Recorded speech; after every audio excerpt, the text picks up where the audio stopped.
So Chris, tell us a bit about the Victorian Labor College. The Labor College was established in 1917 by Guido Baracci and a number of militants of the day that came from the Wobbly tradition, the early Communist Party, left Social Democrats, some Labor Party people. And its purpose was to provide independent working class education. Now, most education, in fact most media and propaganda, reflects, as Marx says, the views of the ruling class. So that workers, if they're going to really pursue their own interests in every respect of life, then they need to have information and a theory and a way of looking at the world that's different from that of the ruling class. So that's what the Labor College was about, and it ran classes in history, philosophy, politics, Marxism, tactics, how to run a strike, and in the early days English and mathematics, because in those days workers were not, often didn't have either of those. So that's the function that it's performed. The Labor College was controlled by affiliated unions, and unions would pay a very nominal fee, which I know hadn't changed for 30 years, each year, and they'd play no part in the educational activities or the propaganda activities of the Labor College. But they ran the Labor College through the administration, and the secretary was usually the leading ideologue of the Labor College. Until the Second World War, they were basically left-wing social democratic ALP type people who basically ran the Labor College. In those days, of course, the Labor Party actually stood for something. It wasn't the corporate slave it is today. And so left-wing people within the Labor Party, they ran the Labor College until the Second World War. After the Second World War, a man identified widely as a Trotskyist, Ted Tripp, took control. No, he started as a lecturer in 1945, and 10 years later in 1955 he became the secretary and remained the secretary until his death in 1979. Who supported the Victorian Labor College? Well, the trade union bureaucracy supported in that financial sense, but things began to change in the heyday. It was really the 50s, 60s and 70s, in which the Labor College would conduct huge classes in all sorts of Marxists, and so its influence grew a lot. And when I was in the Young Labour Association in the mists of time around 1970, the influence of the Labor College was huge. Well, largely through me, but the influence of the Labor College was huge in that sort of atmosphere. As the 80s came on and Labor went into the accord with the bosses and the government, the trade unions started to amalgamate, and so the fewer and fewer unions were affiliating with the Labor College, and the right-wing ones were deserting it altogether, because they began to see that what the Labor College was saying ran completely against the idea that the workers' future lay in a cooperation and getting into bed with bosses. And as the Accord showed pretty clearly, the losers are the working class.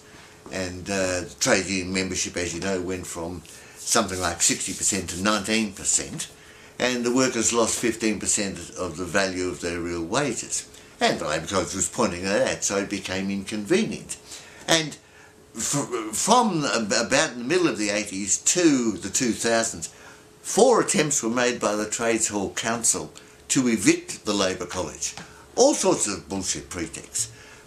John Stone, who's depicted in the film, had a go. So did Laurie Carmichael, the erstwhile Communist Party candidate. And then there was Lee Hubbard, who also had a go. And unfortunately the Labor College was actually physically removed from the Trades Hall when the building flooded, and under that pretext they were able to evict the Labor College. In the meantime, we had been defended by the left-wing unions, and that kept us there. Although, as a character in the film says, we were a pain in the arse in every sense, because the trade union bureaucracy was collaborating with big business, and our message was, to put it mildly, inconvenient. Labor College publications, they would reprint long-lost works of Rosa Luxemburg and Leon Trotsky. Socialism in the Churches, I remember, was one. Her book on economics was also reprinted by the Labor College. Most of the time they issued newsletters. In 1958, Ted Tripp started up a Labor College Review, which was a primitive Gazette thing, which you'll see depicted in the film. And he did this by hand, and he typed everything, duplicated it all, and it was a huge job putting it together. That went till 1976, when a printed version came up, which is a great huge labour saver, and it started to have adverts, as you'll see. And in 1986 this became widely expanded to a 50-page number with colour cover and all the rest of it, as the film demonstrates. The Labor College has also had a radio show for the last 25 years called Keep Left, which is on Melbourne Radio's 3CR 855 on your AM dial every Friday morning at 10 o'clock, so you might like to join me sometime there. Now about Ted Tripp. Ted Tripp was English, born in 1900. In 1917 he became an ardent supporter of the Russian Revolution. He came to Australia, he became prominent in the Communist Party. He stood in Queensland in the late 1920s. He became secretary of the Soviet Friendship Society, which was the major Communist Party front of the day. He was selected as one of two people by the ACTU under communist influence for two people to go to Russia on a study tour, and he was one of them, and he went to Russia in 1929. Unfortunately for them, he saw what was happening in Russia, and that a bureaucracy headed by Stalin had taken over the Russian state, and that workers' democracy was virtually becoming extinct. Now this was the message, of course, of Leon Trotsky. This became dangerous for Ted. Some of his classmates disappeared overnight. His German friend was found drowned in the Volga. Time for Ted to leave, he did, disguised as a woman, and he went back to England and thence to Australia. He was an engineer by trade, and during the war he was employed in the munitions factory in Footscray.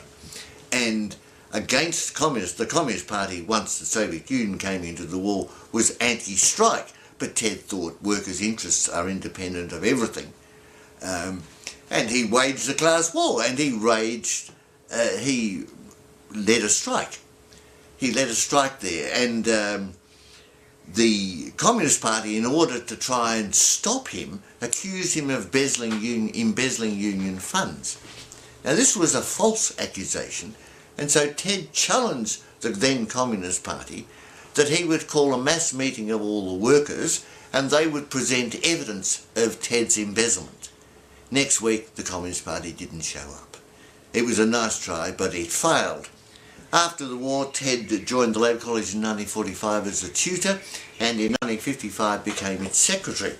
And he was its secretary giving classes. He was big on economics, big on history, big on philosophy. He was big on everything about Marxism. And he was well thought of within the Fourth International, and he taught me basically everything I know politically. So I'm enormously indebted to him. And since 1994 I became secretary in 1980 and remain so to this day. How does the film reflect all this? Well, amazingly accurate. We've taken a few artistic licenses because in order to make the story tellable, because if you introduce the fact that one person portrayed in the film was in fact two people, it doesn't help the story in any way. But the central thrust of the story is absolutely true, and some of the coarser language is also absolutely true. And so yes, I stick by that, and I think it's important that the Labor College be remembered, because it's now been entirely basically deserted by the trade union bureaucracy. It no longer has premises, and the education of the new generation of Marxists probably depends on the various Marxist parties and groups that are about. But until I drop dead, I'll be propagating Marxism because I want socialism.